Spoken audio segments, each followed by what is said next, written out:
Hey everyone, welcome back to my new horror story and आज की horror story one of the best horror story होने वाली है। And अगर आप इस चैनल पे नए हो तो यार चैनल को सब्सक्राइब जरूर कर लेना। 20 के सब्सक्राइबर्स के हम बहुत करीब हैं। थोड़ा सा मोटिवेटेड मुझे फील होगा और मैं और एफिशिएंटली और हॉरर स्टोरीज ला पाऊंगा। एंड अगर आप लोगों के पास कोई भी ऐसा हॉरर किस्सा है जो आप लोगों को लगता है कि सबके साथ शेयर होना चाहिए तो ये ना मेरा इंस्टाग्राम हैंडल, या मुझे फॉलो करो, अपनी स्टोरीज मेरे साथ शेयर करो, मैं रीड करूँगा एंड ट्राई करूँगा कि जल्द से जल्द सबके साथ वो स्टोरी शेयर करूँ। तो विदाउट टाइम वेस्ट करें हम अपना आज का हॉरर किस्सा शुरू करते हैं।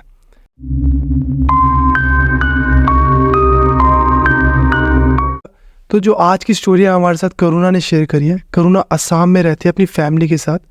अब जिस एरिया में करुणा रहती है वो एरिया एक गांव का एरिया है। इतना पिछड़ा हुआ एरिया भी नहीं है, बट हाँ वहाँ फैसिलिटीज़ हैं, पर वो मेन सिटी भी नहीं है। और करुणा अपनी फैमिली के साथ रहती है। उसकी फैमिली में करंटली उसके मम्मी, करुणा और उसका छोटा भाई रहते हैं। जो उसके फादर है करुणा के, वो मेन सिटी में जॉब करते हैं। तो वो मंथ के एंड में एक बार होता है जब वो घर आते हैं, सबसे मिलते हैं, बट वो वापस जॉब करने सिटी में चले जाते हैं। तो फिलहाल अभी घर पर करुणा के मम्मी ही करुणा और करुणा के छोटे भाई को संभालते थे। तो इनकी फैमिली बहुत अच्छे से रन हो रही थी। जो करुणा थी अपने कॉलेज में जा रही है, अच्छे से पढ़ रही है। करुणा का छोटा भाई था वो स्कूल में जा रहा है, अच्छे से पढ़ रहा है, अपनी एक्टिविटीज़ में इंडल्ज है। जो करुणा के मम्मी थे वो अपनी घर के काम सारे करते रहते हैं और शाम को अपनी जो फ्रेंड सर्कल है, अपनी जो फ्रेंड्स हैं उनके साथ थोड़ा वॉक कर लिया, बातें कर ली, शॉपिंग कर ली। तो सब कुछ बहुत सॉर्टेड चल रहा था। अब ऐसे ही कुछ समय निकल जाता है और करुणा की फैमिली करुणा के लिए लड़का ढूंढने लग जाती है शादी के लिए। करुणा की ग्रेजुएशन कंप्लीट हो जाती है। अब करुणा की जो मम्मी है, उनका जो फ्रेंड सर्कल था, उनमें एक आंटी ऐसे थे जिनके लड़के की एज 33 ईयर हो चुकी थी, बट उसकी शादी अभी तक नहीं हुई थी। उसमें कोई कमी थी जिसकी वजह से कोई भी लड़की उसके साथ शादी नहीं कर रही थी और उसके मम्मी डैडी बहुत चिंता में थे।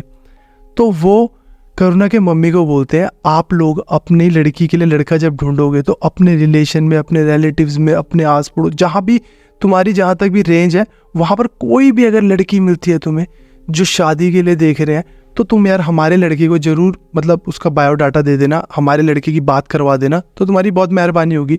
तो करुणा की मम्मी कहते हैं कोई प्रॉब्लम नहीं है, हमें ऐसा कोई मिलेगा तो हम आपको ज़रूर बताएंगे।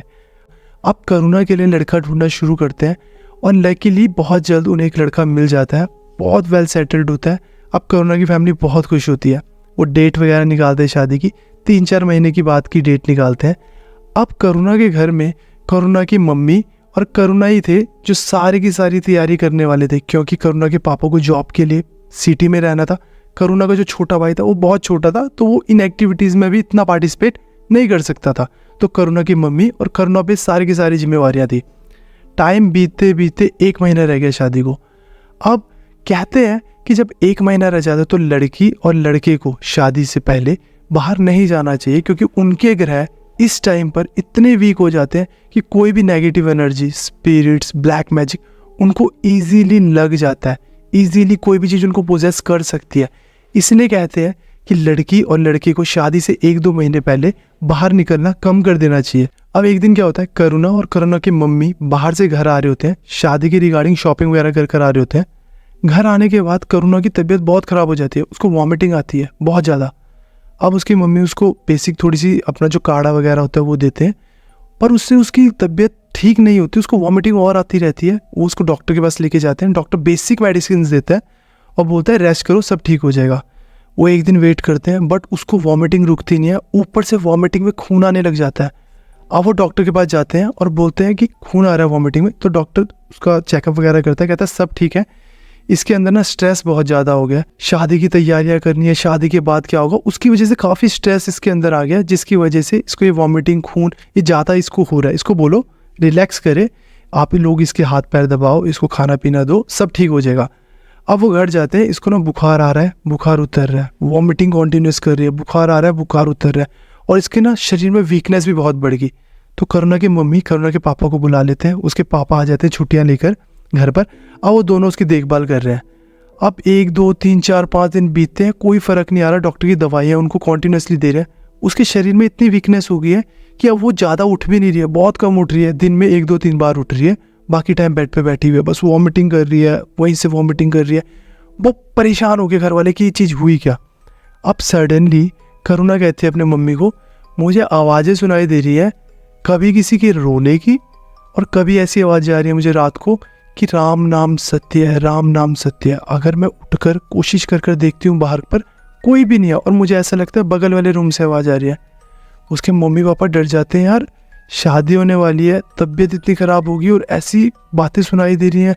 वो घबरा जाते हैं, वो डॉक्टर को बताते हैं। डॉक्टर कहता है स्ट्रेस लेवल ज़्यादा बढ़ने की वजह से बुखार आ रहा है, उतर रहा है, जा रहा है, आ रहा है, जा रहा है, उसकी वजह से ये चीज़ें हेलुसिनेट कर रही है। बहुत ज़्यादा इसको टेंशन हो गया चीज़ों की, इसको रिलैक्स रखो, जितना रिलैक्स रखोगे उतनी जल्दी रिकवर करेगी। उसके घर वाले वही करते हैं, उसको घर में रखते हैं, उसकी सेवा करनी शुरू करते हैं, दवाई वगैरह देना शुरू करते हैं, टाइम पे खाना देना शुरू करते हैं कि ठीक हो जाए उनकी बेटी। अब एक दिन बाद क्या होता है, उनकी बेटी बिना कपड़े पहने घर में आई, अपने रूम से बाहर आई और बाहर की तरफ जा रही है। उसकी मम्मी देख लेते हैं और बोलते हैं कहाँ जा रही है तू बाहर? तो वो बोल रही है हम सारे के सारे मरने ही आए थे और मैं मरने ही जा रही हूँ। उसकी मम्मी पहले इस बात से हैरान, तू बिना कपड़ों के घूम रही है, तू कपड़े पहन और तू ऊपर से एक बात बोल रही है हम मरने ही आए थे और मरने ही जा रही हूँ मैं। इस बात की कोई सेंस ही नहीं है। उसकी मम्मी बहुत डर गई, उसको ज़बरदस्ती कमरे में ले गए, कपड़े पहनाते हैं, उसको लिटाते हैं। उसके पापा को बोलते हैं कि हमारी बेटी को क्या हो गया। उसके पापा बोलते हैं कि हम मॉर्निंग में कल डॉक्टर के पास चलेंगे, उन्हें बताएंगे कि ये मतलब उन्हें लगा कि हमारी बेटी पागल तो नहीं हो गई है कि बुखार ज़्यादा चढ़ने की वजह से। अब क्या होता है, सुबह सुबह यात्रा जा रही होती है भगवान की। अब जैसे होता है ना कि कोई कथा वगैरह करी हो तो यात्रा जा रही होती है घर के बाहर से, तो यात्रा जा रही होती है। उनमें से एक पर्सन था जिस पर हनुमान जी आते थे। तो इनके घर के बाहर से जब वो जा रहा होता है पर्सन, तो एकदम से उसके अंदर हनुमान जी आ जाते हैं और वो घर के अंदर आता है और उसकी मम्मी को बोलता है तेरी बेटी किसी के वश में है। बस इतना बोलते हैं और वो ठीक हो जाते हैं। तो वो बोलते हैं कि आप ये क्या कह रहे हो, ये बताओ हमें। तो वो कहते हैं कि पूजा वगैरह कराओ, आपकी बेटी के ऊपर कुछ हो रखा है। क्योंकि हनुमान जी आए हुए होते हैं, उनको वो बता देते हैं कि ये वश में है। फिर उसके बाद उतर जाते हैं, हनुमान जी निकल जाते हैं उनकी बॉडी से। तो वो सिंपल बोलते हैं पूजा वगैरह कराओ, सब ठीक हो जाएगा। बट उसके ऊपर किसी ने कंट्रोल कर रखा है जिसकी वजह से ये सब कुछ उसके साथ हो रहा है। तो उसके पेरेंट्स क्या करते हैं, इधर उधर पूछते हैं कि क्या पूजा कराएं, कैसे करें। तो उनको कोई सजेशन देता है कि तुम मेहंदीपुर बालाजी जाओ, वहाँ सब ठीक हो जाएगा। अभी मेहंदीपुर बालाजी जाते हैं अपनी बेटी को लेकर, बीमार थी पर वैसी बेटी को लेके जाते हैं। और मेहंदीपुर बालाजी में जाकर जो भी इनको वो मिलता है ना वहाँ पर ब्राह्मण, उसको बताते हैं सब कुछ, हमारी बेटी के साथ ये सब कुछ हुआ। एक भगत है, हनुमान जी उन पर आते हैं, वो घर पर आए, उन्होंने हमें ये बताया। तो उन्होंने क्या करा, एक सिंदूर लिया, उन्होंने बोला इसको हनुमान जी ठीक करेंगे, तुम एक काम करो अपने घर पर जाओ, पाठ रखो हनुमान जी का। जो व्यक्ति थे जिन पर हनुमान जी आते हैं उनको भी घर में आमंत्रित करना। जब पाठ करोगे तो जिस टाइम पाठ होगा उसके हाथ में ये सिंदूर था हनुमान जी का, ये उनके हाथ में रखना बस। उन्होंने कहा और बाकी सब हो जाएगा। और उन्होंने बताया कि आपके पड़ोस में कोई है जिसने आपकी बेटी के ऊपर ब्लैक मैजिक करा है, जिसकी वजह से उसके साथ ये सब कुछ हो रहा है। वो हैरान थे कि किसने करा है, क्योंकि उनका कोई भी दुश्मन था ही नहीं। अब वो घर आते हैं, वो पाठ करते हैं हनुमान जी का, उनको भी बुलाते हैं जिनके ऊपर हनुमान जी आते थे, उनको बैठाते हैं, उनके हाथ में सिंदूर देते हैं जो मेहंदीपुर बालाजी में दिया था, और ये पाठ करते हैं। सडनली पाठ चल रहा होता है, कुछ टाइम बाद जिनके ऊपर हनुमान जी आते थे वो एकदम से उठते हैं और दौड़ना शुरू कर देते हैं और दौड़कर इनके आंगन के कॉर्नर पर जाते हैं। उस कॉर्नर के वहाँ पर एक थैला सा रखा होता है, उसको पकड़ते आंगन से बाहर फेंक देते हैं। आप जब बाहर जाकर देखते हैं उसमें क्या होता है, जो करुणा थी उसकी फ़ोटो होती है, उसके अंडरगारमेंट्स होते हैं, ठीक है, और उसके ना सामान होता है थोड़ा यूज़ करा, बिंदी वगैरह ये सब कुछ होता है, वो बाहर फेंक देते हैं। अब वो आकर अंदर बताते हैं कि तुम्हारी बेटी के ऊपर ब्लैक मैजिक करा हुआ था, वो भी आपकी फ्रेंड ने करा था। वो नाम नहीं बताते पर कहते हैं कि आपके सर्कल में आपकी फ्रेंड ने करा था किसी ने, और उसके ऊपर ब्लैक मैजिक उसके कपड़ों के थ्रू करा था। ब्लैक मैजिक उन्होंने बताया अगर ओरली हो, कि मतलब सिर्फ और सिर्फ किसी को देख कर कराओ तो वो टूट जाता है, बट अगर किसी के कपड़ों से, किसी के सामान से, उसके थ्रू ब्लैक मैजिक कराओ तो उसको तोड़ना बहुत मुश्किल होता है। और वो कंट्रोल कर रहे थे आपकी बेटी को, मारने के लिए कंट्रोल कर रहे थे आपकी बेटी को कि उसको मार देंगे, और आपके ही नोन में किसी ने आपकी बेटी के ऊपर ब्लैक मैजिक करा। वो पूरा का पूरा बजरंगबली जिनके ऊपर आते हैं वो वहाँ पाठ के दौरान टूट जाता है, सब कुछ ठीक हो जाता है, वो सामान भी बाहर फेंक देते हैं, डिस्ट्रॉय भी कर देते हैं और सब कुछ ठीक भी हो जाता है। अब बाद में 2, 4, 5, 10 दिन जब बीत जाते हैं, शादी के लिए कुछ ही टाइम रह गया होता है, उससे पहले कोई इन्हें बताता है कि शायद जो आपकी फ्रेंड है जिनके बेटे की शादी नहीं हुई है, 33 साल का जो लड़का जिनका, उन्होंने आपके बेटी के ऊपर ब्लैक मैजिक करा था, क्योंकि उनका आना जाना था घर पे। उनके बेटे की शादी काफ़ी टाइम से नहीं हुई थी और उनके फ्रेंड सर्कल में ऑलमोस्ट सबकी शादी हो चुकी थी बच्चों की, और आपकी बेटी की 24 साल है, इतने में इतना अच्छा रिश्ता मिल गया था। तो उसके लिए उन्होंने आपकी बेटी के ऊपर ब्लैक मैजिक करा ताकि इसकी लाइफ डिस्ट्रॉय की जा सके। और जो वो बिना कपड़ों के जा रहे थे, वो मरने जा रहे थे, राम नाम सत्य, वो एक्चुअल में ब्लैक मैजिक करा इसलिए था कि वो अपनी लाइफ डिस्ट्रॉय कर दे, अपने इनकी फैमिली को ह्यूमिलिएट करे ऐसे बिना कपड़ों के बाहर जाकर। तो पर वो बजरंगबली की जो यात्रा जा रही थी, वो कथा की यात्रा जा रही थी, उनमें से किसी पर्सन पर आए, रैंडमली आए और उन्होंने आकर अंदर बताया। फिर मेहंदीपुर बालाजी गए, उन्होंने कहा ये सिंदूर रखकर पाठ कराओ, उन पर्सन को भी जरूर बुलाना, और उनके ऊपर आए, उन्होंने वो चक्के बाहर फेंक दिया और पूरा पाठ जब कंप्लीट हुआ सब कुछ शांत हो गया उनके घर पे।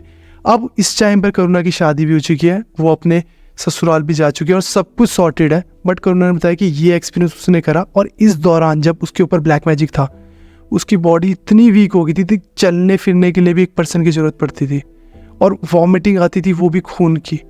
तो ये सब चल रहा था। और तभी तुमने कभी सुना होगा कि काफ़ी लोग क्या कहते हैं कि हम बाहर भी कपड़े नहीं सुखाएंगे, अपने घर के अंदर सुखाएंगे, क्योंकि कपड़ों के थ्रू भी ब्लैक मैजिक करा जाता है।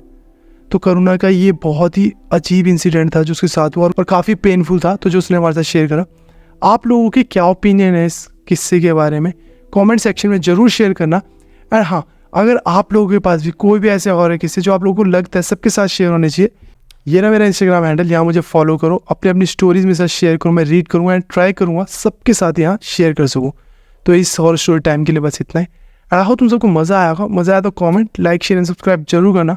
मिलते हैं नेक्स्ट हॉरर किस्से में, तब तक के लिए बाय, टेक केयर।